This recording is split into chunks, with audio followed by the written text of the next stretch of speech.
तो कल की क्लास में बच्चों हम लोगों ने बात करी थी insertion of dielectric at constant potential and at constant charge. जल्दी जल्दी रिकैप करो एक बार। एट कांस्टेंट चार्ज पे चार्ज तो कांस्टेंट आएगा, बिफोर और आफ्टर डाइलेक्ट्रिक के बारे में बात करेंगे। तो बिफोर डाइलेक्ट्रिक हमने माना कि कैपेसिटेंस C है, चार्ज Q है, पोटेंशियल V है, इलेक्ट्रिक फील्ड E है, पोटेंशियल एनर्जी U है। और जो डाइलेक्ट्रिक को हम इंसर्ट कर रहे हैं उसका डाइलेक्ट्रिक स्ट्रेंथ K है। ठीक है, जल्दी बताओ चार्ज क्या रहेगा आफ्टर कांस्टेंट चार्ज के बारे में बात करें। Potential V by K, electric field E by K, energy U by K। नहीं आया। फोर्स के बारे में बात करी थी, फोर्स यहाँ पे तक Q²/2 यहाँ पर भी सेम रहेगा। उधर आ जाओ, एट कांस्टेंट पोटेंशियल के बारे में बात कर रहे थे। कांस्टेंट पोटेंशियल पे बताओ कैपेसिटेंस C के, और उसमें भी एट कांस्टेंट चार्ज में दोनों में कैपेसिटेंस तो इंक्रीज होगी, ये तो पक्का है। पोटेंशियल बोलो constant, electric field constant, charge increase किया K टाइम्स, कैपेसिटेंस इंक्रीज की K times, potential energy increase की K times, force K² times बढ़ गया था इस केस में। बात समझ में? आज हम बात करेंगे, कल याद करो हम लोगों ने जितना दो प्लेट्स के बीच की स्पेसिंग थी वो कंप्लीटली फिल किया था हम लोगों ने डाइलेक्ट्रिक के साथ। आज अपन बात करेंगे पार्शियल, कि मैंने आधे में डाइलेक्ट्रिक डाला, आधे में एयर रखा, या आधे में डाइलेक्ट्रिक दूसरा, आधे में अलग डाइलेक्ट्रिक, अलग अलग कॉम्बिनेशन देखेंगे। पहले तो एक पूरा स्टैंडर्ड तरीका बता देता हूँ, उसके बाद शॉर्टकट मेथड भी बताएंगे। अभी एक चीज और बता दो जो आज यूज करने वाले हैं, कैपेसिटर इन सीरीज का फॉर्मूला जल्दी सभी बच्चे लिखें। 1/C is equals to 1/C1 plus 1/C2 plus 1/C3। Series में कैपेसिटेंस डिक्रीज होती है, इंक्रीज होती है, डिक्रीज। पैरेलल में बोलो C1 plus बहुत सुंदर बेटा। इधर देखो, अभी अपन बात कर रहे थे अगर हम लोगों की कैपेसिटेंस पे क्या फर्क पड़ेगा अगर हम पार्शियली डाइलेक्ट्रिक को फिल कर देते हैं। कैपेसिटेंस या कैपेसिटर भी लिख देते हैं अपन, और बात करेंगे partially filled with dielectric. Let's say मान लो ये हमारे पास एक कैपेसिटर है, ठीक बच्चों, इस पे चार्ज प्लस Q है, इस पे चार्ज माइनस Q है, कोई दिक्कत नहीं। अभी हमने क्या किया, यहां से x दूरी पर इसकी विड्थ मान लेता हूं बच्चों D, separation between two plates. एक T थिकनेस का अपन ने एक डाइलेक्ट्रिक को इंसर्ट कर दिया। तरीका सुन लो, फिर बहुत सिंपल से एक एक लाइन पे भी आंसर आएंगे इससे। हमने इस डाइलेक्ट्रिक स्ट्रेंथ की बात है K, और इसकी थिकनेस मान ली अपन ने T। तो बच्चों देखो ये x, ये कितना बन गया बच्चों T, तो यहाँ से यहाँ तक की दूरी बताओ D minus x minus T। कौन दिक्कत? अब एक और बताओ बच्चों, एक बार बताओ, जब मैं बात कर रहा हूँ कि before insertion of dielectric, let's say इस पे प्लस Q चार्ज है, इस पे माइनस Q चार्ज है, तो इलेक्ट्रिक फील्ड के बारे में बताओ क्या बात है। इलेक्ट्रिक फील्ड की वैल्यू बोलो Q/A∈0। परफेक्ट। अब एक बार बताओ, ध्यान से देखो, डाइलेक्ट्रिक केवल और केवल इस वाले पार्ट में है, तो इसके लेफ्ट हैंड साइड ये वाला और इसके लेफ्ट राइट हैंड साइड ये वाला, क्या इलेक्ट्रिक फील्ड यहाँ अभी भी वही रहेगी जो पहले थी? अरे बोलो भाई, तो इलेक्ट्रिक फील्ड का फॉर्मूला बोलो Q/A∈0 इधर रहेगी, Q/A∈0 इधर रहेगी। इसके बीच में बताओ इलेक्ट्रिक फील्ड कम हो जाएगी, डाइलेक्ट्रिक में कितनी हो जाएगी E/K। अरे बोलो ना, तो यहाँ पे कितनी इलेक्ट्रिक फील्ड हो जाएगी बच्चों? Q/A∈0। बोलो, इतना समझ में आया? अच्छा एक चीज और बताओ, चाहे इलेक्ट्रिक फील्ड सेम रहे, चाहे इलेक्ट्रिक फील्ड कम हो जाए, बट अल्टीमेटली डायरेक्शन तो यही रहने वाली है जो पहले डायरेक्शन थी। अच्छा एक चीज और बताओ, यहाँ से यहाँ 1, ये 2, ये 3, ये 4, हमें क्या निकालना है? अपन को तो निकालना होता है कैपेसिटेंस, और कैपेसिटेंस का फॉर्मूला क्या होता है बच्चों? कैपेसिटेंस का फॉर्मूला क्या होता है बेटा? Q/V। ऐसे मत करो, ये तो होता है। एक चीज और बताओ, सोच, यहाँ से यहाँ along the direction of electric field जा रहे हो, पोटेंशियल डिफरेंस कितना है? इस वाली प्लेट का और इस वाली प्लेट का चाहिए ना मुझे, तो बेसिकली मुझे V1 माइनस V4 चाहिए, लेकिन मुझे यहाँ से यहाँ तक जाना है, तो यहाँ से 1 से 2 पे चलूंगा, 2 से 3 पे चलूंगा, और 3 से 4 पे चलूंगा। तो मैं किस डायरेक्शन में जा रहा हूँ? Along the direction of electric field. अगर मैं along the direction of electric field जा रहा हूँ तो पोटेंशियल कम होगा, ज्यादा होगा? माइनस के साथ। यानी अगर मैं बात करूं V1, ध्यान से देखो V1 प्लस से माइनस, माइनस कितना minus E into D, E into अब E तो ये रहा और D ये रहा, तो minus of Q x by A epsilon not नहीं आया।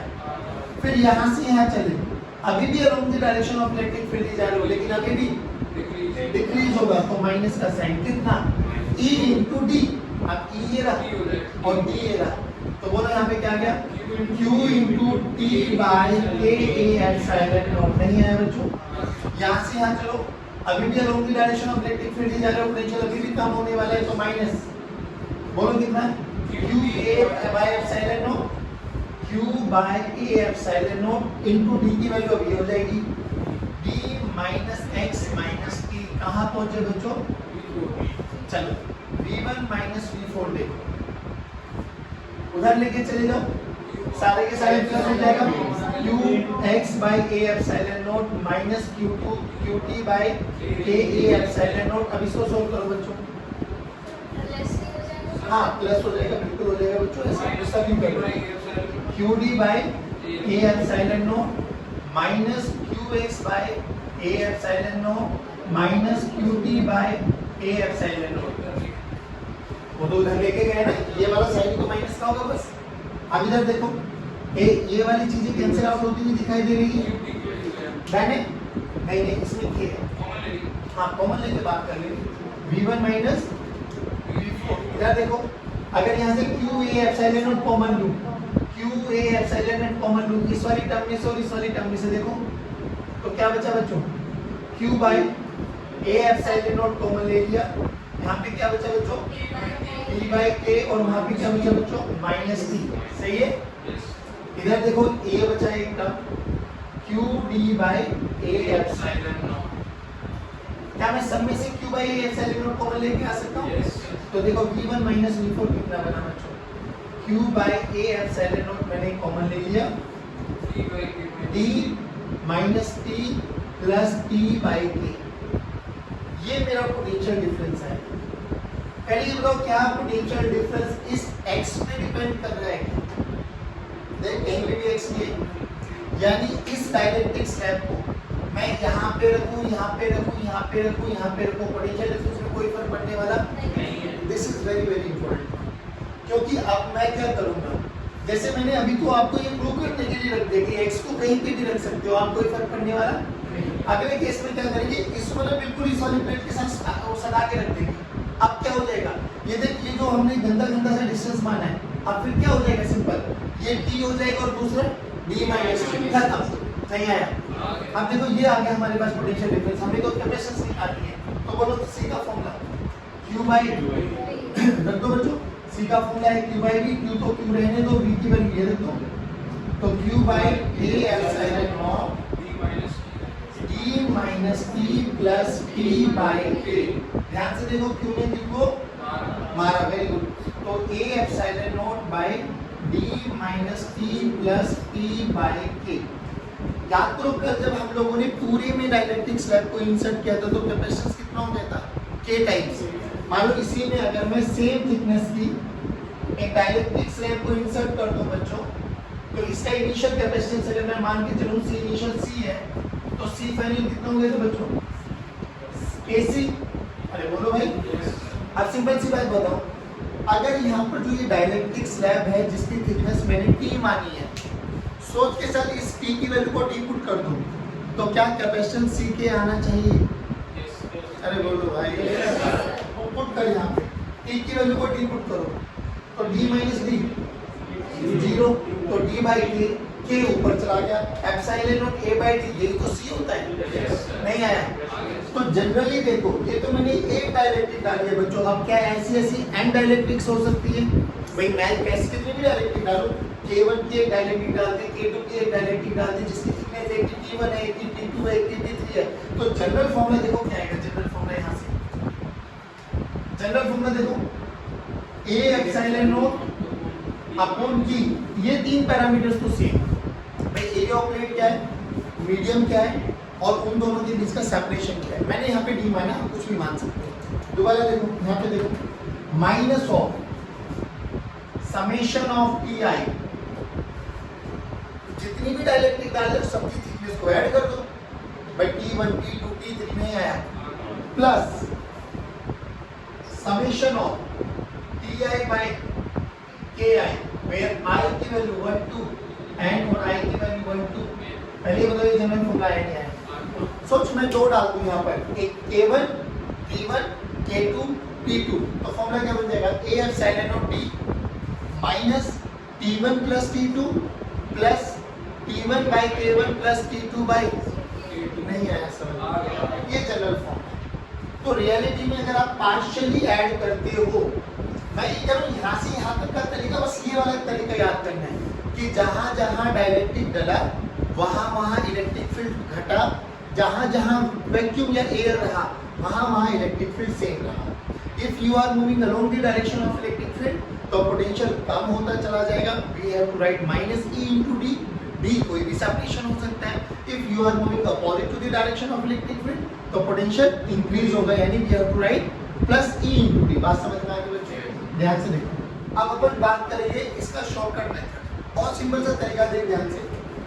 एक बात बताओ, इसको करने के लिए दो तरीके बता दूंगा आपको। एक तो वही,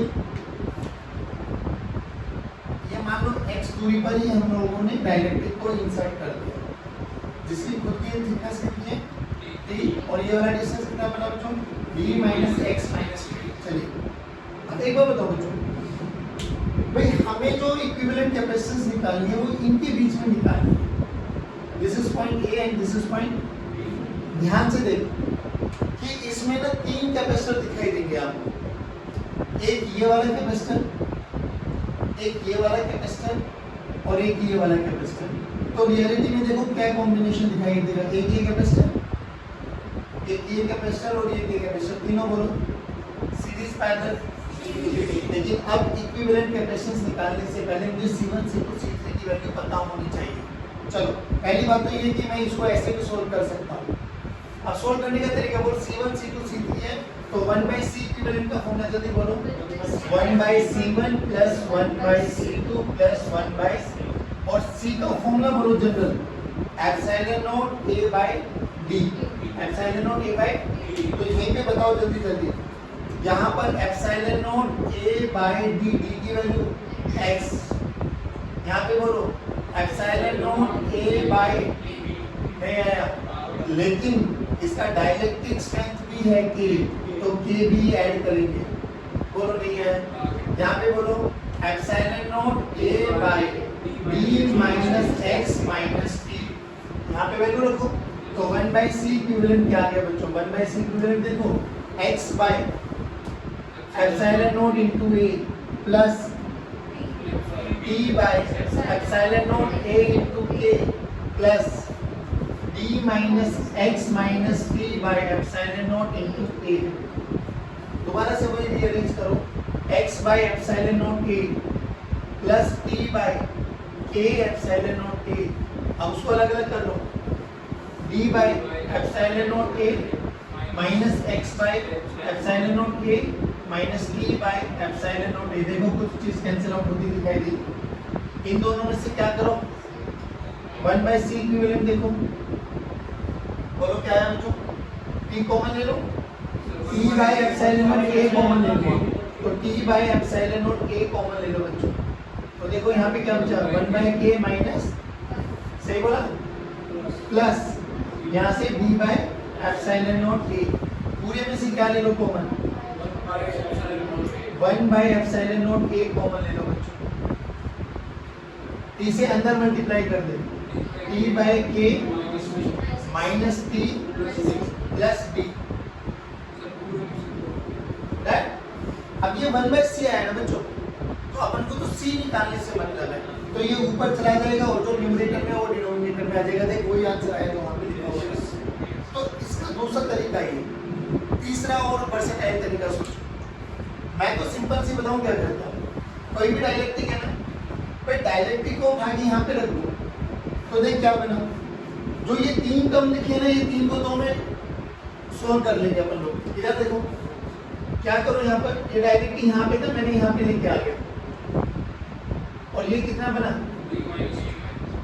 अब इसमें इलेक्ट्रिक फील्ड कितनी बनी है, इसकी कैपेसिटेंस C1 मान लेता हूँ, इसकी कैपेसिटेंस C2 मान लेता हूँ, तो C1 की वैल्यू बोलो K epsilon naught A by T, इसकी बोलो epsilon naught A by D minus T, दोनों सीरीज पैरेलल सीरीज, तो 1 by C1 plus 1 by solve का डायरेक्ट यही आंसर आ रहा है। बहुत समझ में आया नहीं है, पक्की बात, कोई दिक्कत। जैसे अपन ने इसमें डाइलेक्ट्रिक स्लैब को डाला बच्चों, सोच इसमें एक कंडक्टिंग शीट या स्लैब को डाल दूं तो क्या होगा, होगा कुछ भी नहीं, कंडक्टर है तो इस केस में इलेक्ट्रिक फील्ड क्या हो जाएगी, जीरो, नहीं आया बच्चों, तो इस केस में इलेक्ट्रिक फील्ड जीरो हो जाएगी, तो इसकी कोई जरूरत, तो पोटेंशियल डिफरेंस में ये और ये कंट्रीब्यूट करेगा, नहीं आया बच्चों, अरे बोलो भाई पक्की बात। तो पोटेंशियल डिफरेंस यहाँ से लेके यहाँ तक आएगा, इसका पोटेंशियल डिफरेंस काउंट, क्योंकि E जीरो हो गया तो E इंटू जीरो, B भी E इंटू D वो भी जीरो, तो पोटेंशियल भी जीरो, तो पोटेंशियल केवल और केवल इसका काउंट होने वाला है। बोल इतनी बात समझ में पक्की बात। अब इनसे रिलेटेड कुछ न्यूमेरिकल करा देता हूँ आपको कि अगर हम लोग डाइलेक्ट्रिक को इंसर्ट करें, अलग अलग डाइलेक्ट्रिक डाल सकते हैं, एक कैपेसिटर के अंदर एक डाइलेक्ट्रिक डालें, दो डाइलेक्ट्रिक डालें, तीन डाइलेक्ट्रिक डालें, एक कॉमन चीज याद रखना, जितने भी डाइलेक्ट्रिक डालेंगे ना उतने ही कैपेसिटर्स बनते चले जाएंगे, एक डाला, दो डाले, तीन डाले, कैसे कैसे उसको फिल कर रहे हैं अपन लोग कैपेसिटर्स के स्पेस में, दो डाइलेक्ट्रिक, दो कैपेसिटर, तीन डाइलेक्ट्रिक, तीन कैपेसिटर। अच्छा ऐसा भी हो सकता है आधे में डाइलेक्ट्रिक डाल दिया, जैसे इस केस में आधे में डाइलेक्ट्रिक डाल दिया, आधे में वैक्यूम ही रखा, ऐसा भी हो सकता है। यहाँ पर डाइलेक्ट्रिक डाल दिया, एक पूरे स्पेस को आधे में अलग डाइलेक्ट्रिक डाल दिया, आधे में अलग डाइलेक्ट्रिक डाल दिया, बट हमारा मेन मोटो क्या याद रखना है कि जितने डाइलेक्ट्रिक उतने कैपेसिटर, जितने डाइलेक्ट्रिक, बस अब फिर हमें अपने कॉमन सेंस से ये चेक करना है कि which one are in series and which one are in, तो सीरीज और पैरेलल का कॉम्बिनेशन सोल्व करना है। अगर डाइलेक्ट्रिक होगा तो कैपेसिटेंस का फॉर्मूला क्या याद रखना है, K epsilon naught A by D, D क्या है, उनकी दो प्लेट्स के बीच का सेपरेशन, A क्या है, एरिया ऑफ प्लेट। कई केसेस में आपका एरिया सेम होगा, सेपरेशन को कम कर देंगे, कई केसेस में एरिया को डिवाइड कर देंगे, सेपरेशन सेम रखेंगे। तो आपको बस ध्यान क्या रखना है, एक तो K का याद रखना है, एक एरिया और एक उनके बीच का सेपरेशन। अभी न्यूमेरिकल्स करेंगे तो you come to know slowly slowly कि हम भी ऐसे कैपेसिटर्स बना, बात समझ में आएगी बच्चों। चलिए बच्चों आप देखो, अब उसी वाले केस को लेके चलते हैं एक बार, मान लो ये वही कैपेसिटर, ठीक, और इस कैपेसिटर में अगर हम बात करें, ये हमने वही डाइलेक्ट्रिक डाला x दूरी पर, ये x, ये t और ये d minus x minus t, चल टोटल सेपरेशन d।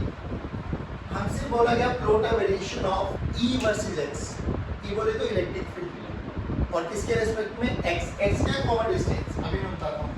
मान लो अगर मेरे से बोला जाए plot a graph of E versus x, E और ये x कोई भी जनरल डिस्टेंस है, लेकिन यहाँ से स्टार्ट कर, यहाँ से यहाँ तक x की वैल्यू x है, ठीक, यहाँ से यहाँ तक ये वैल्यू कितनी होगी, x प्लस t, सही, और यहाँ से यहाँ तक तो दोनों डिस्टेंस, तो ये आ गया d। पहले ये बताओ, ये समझ में आया क्या, दैट। अभी एक बात और बताओ,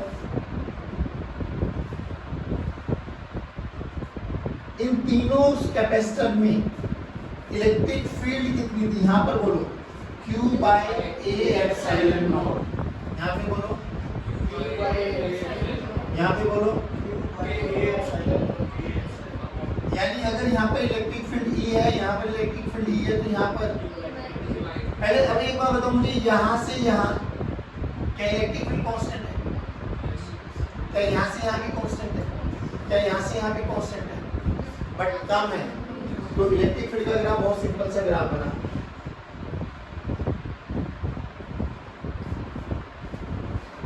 निशान मत दो, इलेक्ट्रिक फील्ड कांस्टेंट है भाई, बट पहले रीजन और तीसरे रीजन में ज्यादा है और सेकंड रीजन में कम है। यहाँ कितनी है, Q by A epsilon naught, यहाँ पे कितनी है, Q by K A epsilon naught. जल्दी बता, आया नहीं ऐसा, पक्का। अब अगर मेरे से पूछा जाए P और X के बीच का ग्राफ बनाओ, अगर कोई मेरे से पूछे v और x के बीच का ग्राफ बनाओ, तो अब मुझे एक बात बताओ, is there any relation between E and V? Electric field और V में कोई रिलेशन पढ़ा है आप लोगों ने? V by, very good. एक ध्यान से देख, तूने एक E की वैल्यू पढ़ी है -dV/dx। अबे भाई dV/dx होता क्या है? स्लोप। dV/dx क्या होता है? स्लोप। और E की वैल्यू देख, माइनस इनटू स्लोप लिख दूं मैं। E कांस्टेंट है तो स्लोप एक स्ट्रेट लाइन जाएगी, क्योंकि स्ट्रेट लाइन का स्लोप हमेशा कांस्टेंट होता है। भाई आपने दो ही तो ग्राफ पढ़े होंगे, या तो स्ट्रेट लाइन या कर्व वाले शेप का तो स्लोप कंटीन्यूअसली या तो इंक्रीज करेगा या डिक्रीज करेगा। एक स्ट्रेट लाइन ही तो ऐसा था जिसका स्लोप हमेशा क्या रहेगा? पक्की बात? अच्छा एक बात और बता, यहाँ और यहाँ ये तो समझ में आ गया कि इन दोनों का स्लोप बराबर आएगा, इसका स्लोप कम आएगा। तो चलो v और x का ग्राफ बनाओ। अगर इसी में v और x का ग्राफ मैं यहाँ पे प्लॉट करने की कोशिश करूँ, यहाँ पे लिख देता हूँ equal to minus dV/dx and this is equal to E equal to minus times of slope, और E कांस्टेंट है तो slope should be a straight line. तो यहाँ पे देखो v और x का ग्राफ बनाओ।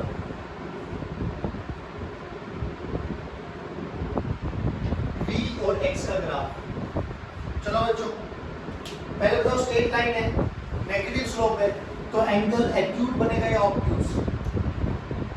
स्लोप भूल गए? अरे वाह, आज इधर देखो, आज बच्चे या तो ग्राफ ऐसा बनेगा स्ट्रेट लाइन, या ग्राफ ऐसा बनेगा।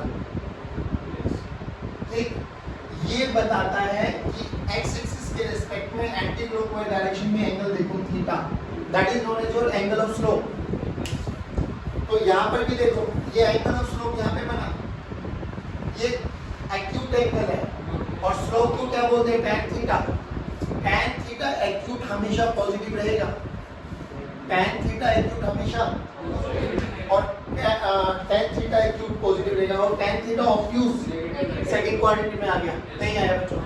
तो सिंपल सी बात, मुझे ये बताइए, ये वाली चीज और ये वाली चीज को देख लिया हम लोगों ने, जैसे इन दोनों चीजों को देखा तो यहाँ पर स्लोप पॉजिटिव है और यहाँ पे स्लोप है, तो E equal to minus dV/dx। E constant है तो स्लोप नेगेटिव आएगा नहीं आएगा? नेगेटिव आएगा तो एक्यूट एंगल या ऑब्ट्यूज एंगल? अब यहाँ से यहाँ देख, ठीक, मानो ये एंगल इन्होंने बनाया, ये मान लो चलो थीटा, तो जो यहां से यहां एंगल बनेगा वो इससे कम बनेगा या ज्यादा बनेगा? अच्छा एक चीज और बता देता हूं तुम्हें, थोड़ा सा कंफ्यूजन दूर कर देता हूं। सुनो एक सेकंड दूर, कि अगर मेरे पास ग्राफ ऐसा है, this is alpha and this is beta, तो रियलिटी में तो मुझे ये निकालना होता है, tan बीटा मेरा स्लोप होता है। बट अगर मुझे tan बीटा ना निकाल पाऊं किसी भी कारणवश, तो मैं क्या लिख लेता हूं? tan beta is negative of tan alpha, negative of if alpha plus beta equals to x negative होता है, टेंशन ना लो। अब मैंने बोला कि इसकी देख दो कंडीशन बन सकती है, या तो ऐसे बना दो या ऐसे बना दो। ठीक भाई, ऐसी तो कंडीशन बन सकती है, या तो ग्राफ ऐसे बन सकता है या ग्राफ ऐसे बन सकता है। अब देखो ध्यान से, ये θ2 और ये θ3। पहले ये बताओ, ये वाला जो ग्राफ है, ये इसका स्लोप है, पहले के कंपैरेटिवली कम होना चाहिए या ज्यादा होना चाहिए? भाई इसकी इलेक्ट्रिक फील्ड और इसकी इलेक्ट्रिक फील्ड देखो ना, पहले वाले की इलेक्ट्रिक फील्ड ज्यादा है दूसरे के कंपैरेटिवली ना, तो पहले वाले की स्लोप ज्यादा होनी चाहिए दूसरे के कंपैरेटिवली ना, और स्लोप हुआ तो ये बेसिकली एंगल देख लो ना, तो θ1 से ज्यादा होना चाहिए कम होना चाहिए? θ2 और θ3 कम, ये होना चाहिए ना भाई, तभी तो स्लोप नेगेटिव बनेगा उसका। नहीं आया? नहीं आया? तो इस वाले ग्राफ का कोई यूज नहीं है। अब तीसरा जो स्लोप बनेगा वो सेम इसी पे बनेगा क्योंकि इलेक्ट्रिक फील्ड सेम है, तो इसको दोबारा से वही बना दो, ये एंगल थीटा 1 के बराबर ही बनेगा। जल्दी बताओ ये समझ में आया नहीं आएगा? दोबारा सुनो, पहले ये रिलेशन याद करो कि अल्फा और बीटा 180 डिग्री है, तो tan बीटा मेरा स्लोप है। tan बीटा अगर निकाल पाऊं तो बहुत अच्छी बात, नहीं तो ये वाला एंगल निकाल लो टेंजेंट अल्फा, उसका नेगेटिव साइन रख दो, खत्म। सिंपल सी बात करो, मैंने अभी अल्फा के एंगल के बारे में बात कर रहा हूँ, नेगेटिव साइन रखता चला जाऊंगा, विल गेट दिस स्लोप। तो ये थीटा 1 है, ठीक, जो कि इसका इलेक्ट्रिक फील्ड ज्यादा है, इसका इलेक्ट्रिक फील्ड कम है, तो ऑब्वियसली इसका स्लोप ज्यादा होगा इसके रेस्पेक्ट में। स्लोप को कौन डिफाइन करता है? Theta angle. टेंजेंट 0 0 होता है और टेंजेंट 90 नॉट डिफाइन होता है, इंफिनिटी होता है। तो जैसे जैसे एंगल बढ़ाओगे tan थीटा की वैल्यू बढ़ती चली जाएगी, यानी स्लोप इंक्रीज होता चला जाएगा। बात समझ में आई है? तो यहाँ पे बोलो थीटा 1, तो जो ये अगला थीटा 2 बनना था वो थीटा 1 से बड़ा बनना था, छोटा बनना था या बराबर बनना था? छोटा बनना था, तो छोटा एंगल बना। थीटा 3 देखो, वो इसके बराबर ही बनेगा क्योंकि दोनों केसेस में इलेक्ट्रिक फील्ड क्या है? सेम नहीं है। ये बहुत इंपॉर्टेंट ग्राफ है बच्चों, E वर्सेस X और B वर्सेस X पूछे जाते हैं। कई बार तो ऐसा होता है ग्राफ दे देंगे आपको, बोला जाएगा कि ये मतलब ये डायलेक्ट्रिक स्ट्रेंथ जब हम लोग ने K1 डाली तब का ग्राफ है B वर्सेस X का, ये जब K2 डाल दी तब का ग्राफ है, बताओ K1 K2 में से कौन सा वैल्यू बढ़ी है? एक क्वेश्चन करा देता हूँ, उसमें कॉन्फिडेंस आ जाएगा। ठीक है, देखो अब हमारे पास क्या हुआ, इस कैपेसिटर में हम लोग ने दो डायलेक्ट्रिक्स को फिल कर दिया, एक K1 और एक K2। हमें K1 K2 में ही रिलेशन निकालना है कि क्या K1 K2 से बड़ा है, K2 K1 से बड़ा है, दोनों बराबर है, क्या रिलेशन। बट बोला गया कि इनका Vx का ग्राफ आधे में हमने K1 को फिल कर दिया, आधे में हमने K2 को फिल कर दिया, और इनका Vx का ग्राफ हमने ये गिवन है। अब मुझे इस ग्राफ को देख के ये पता लगाना है कि K1 और K2 में क्या रिलेशन। अब सिंपल से ये बताओ, ये Vx का ग्राफ है, Vx का ग्राफ का स्लोप क्या देता है? E। ध्यान से देखो कौन से केस में E बड़ा है? पहले वाले। अच्छा इसको मैं 1 डाल देता हूँ, इसको मैं 2 डाल देता हूँ, जल्दी से 1 में या 2 में? अगर इलेक्ट्रिक फील्ड 1 में बड़ा है, इलेक्ट्रिक फील्ड 2 के कंपैरेटिवली, तो इलेक्ट्रिक फील्ड इसमें होगा क्या? E by K1, E by नहीं आया समझ में? तो भाई इलेक्ट्रिक फील्ड क्या है basically? E goes to minus dB by dx, यानी इसका स्लोप बड़ा है इसके कंपैरेटिवली। अरे हाय ना बोलो। तो इलेक्ट्रिक फील्ड इसमें बड़ा है इसके कंपैरेटिवली, तो K की वैल्यू में क्या बताए? दोनों बराबर है, K1 बड़ा है, K2 बड़ा है। ध्यान से देख, इलेक्ट्रिक फील्ड बड़ा है, E1 बड़ा है, तो K1 छोटा होगा। भाई ये देखो ना स्लोप नहीं है, आगे ना भाई इसका स्लोप बड़ा है, यानी इस वाले पार्ट में इलेक्ट्रिक फील्ड ज्यादा है, इसका इलेक्ट्रिक फील्ड। अरे E की value minus dB by dx होती है, ऐसे क्या देख रहे हो भाई तुम? तो इसका स्लोप देखो, इसका स्लोप भाई थीटा 1 बड़ा है ना थीटा 2 से, theta 1 is greater than theta 2, therefore slope of 1 is greater than slope of. Slope क्या होता है? इलेक्ट्रिक फील्ड, यानी E1 is greater than K1 है, ये 2 है। अगर इलेक्ट्रिक फील्ड 1 से बड़ा है तो इलेक्ट्रिक फील्ड तो E by K1 है, यहाँ पे E by K2 है, और ये वाली टर्म बड़ी है इसके रेस्पेक्ट में, तो ऑब्वियसली इसका डिनोमिनेटर छोटा होगा इसके रेस्पेक्ट में, दोनों में न्यूमरेटर तो सेम है, तो K2 इज ग्रेटर देन। नहीं आया बच्चों, ये रिलेशन आता है। ऐसे ऐसे बतेरे क्वेश्चन देखने को मिलेंगे आपको। क्या बता सकते हो आप लोग? V और X का ग्राफ प्लॉट कर सकते हो, E और X का ग्राफ प्लॉट कर सकते हो, V और X का ग्राफ दे दिया जाए तो क्या K1 K2 में रिलेशन निकाल सकते हो? बिल्कुल बेसिक एनालिसिस करना। आओ देखो, ये 3 कैपेसिटर है, मतलब 3 क्वेश्चन है, तीनों में हम लोगों ने डायरेक्ट्रिक स्लैब को डाला अलग अलग तरीके से। एक बात, इसमें कितने कैपेसिटर? जितने डायरेक्ट्रिक उतने कैपेसिटर, उसमें 2। इसको K1 मान लेता हूँ, एक K2, एक K1 इसमें। ठीक, अब हमें ना बेसिकली सारा ख्याल किस पे रखना है, सारा मेन फोकस हमें ये हो रहा है कि ठीक है हमें कैपेसिटर तो पता लगे, लेकिन अब ये कैपेसिटर अरेंज कैसे किए गए? क्या खाली सीरीज में है, क्या खाली पैरेलल में है, सीरीज पैरेलल का कॉम्बिनेशन है जिसको हम मिक्स कॉम्बिनेशन बोलते हैं। अब देखो, अभी हमसे एक चीज समझने वाले बस, मान लो ये इनका सेपरेशन D था, अब हो सकता है वो अलग अलग सेपरेशन दे दे, हो सकता है क्वेश्चन में ये बोल दे कि इक्वी डिस्टेंस है, इक्वी डिस्टेंस है तो बोलो ये कितना? D/3। ये बोलो, ये बोलो, सब कैपेसिटर का देखिए, सबका एरिया ऑफ प्लेट यही रहेगा, ए इधर आओ। डिस्टेंस अभी भी दोनों के बीच, दोनों प्लेट्स के बीच का सेपरेशन डी है, लेकिन अब क्या हुआ, एरिया डिवाइड हो गया। देखो ऊपर वाले कैपेसिटर में एरिया कितना, नीचे वाले का पक्का। इसमें देख बस इन चीजों का ध्यान रखना, बाकी तो सब बहुत बेसिक है। ये डी सेपरेशन मान लेता हूँ बच्चों, ध्यान से देख, यहाँ से यहाँ एरिया, यहाँ से यहाँ एरिया। अच्छा एक चीज ध्यान से देखो, अगर इनको मैंने हाफ फिल किया है तो यहाँ से यहाँ का सेपरेशन और यहाँ से यहाँ का सेपरेशन। ये क्यों लिखवा रहा हूँ, क्योंकि मुझे रियलिटी में कैपेसिटेंस लिखनी होती है और कैपेसिटेंस का फॉर्मूला ये होता है, ठीक। अब ये बोलो ये तीनों के तीनों कैपेसिटेंस केस में सीरीज पैरेलल, सीरीज, तो सिंपल सी बात है, C1 C2 C3। C1 की वैल्यू बोलो जल्दी जल्दी, C1 की value K1 epsilon naught A पूरा D/3। C2 की वैल्यू बोलो K2 epsilon naught A divided by D/3। C3 की वैल्यू बोलो K2 D/3। बस यहाँ सिंपल सा क्या रखना है, जो D की वैल्यू है वो D/3 में कन्वर्ट हो जाएगा।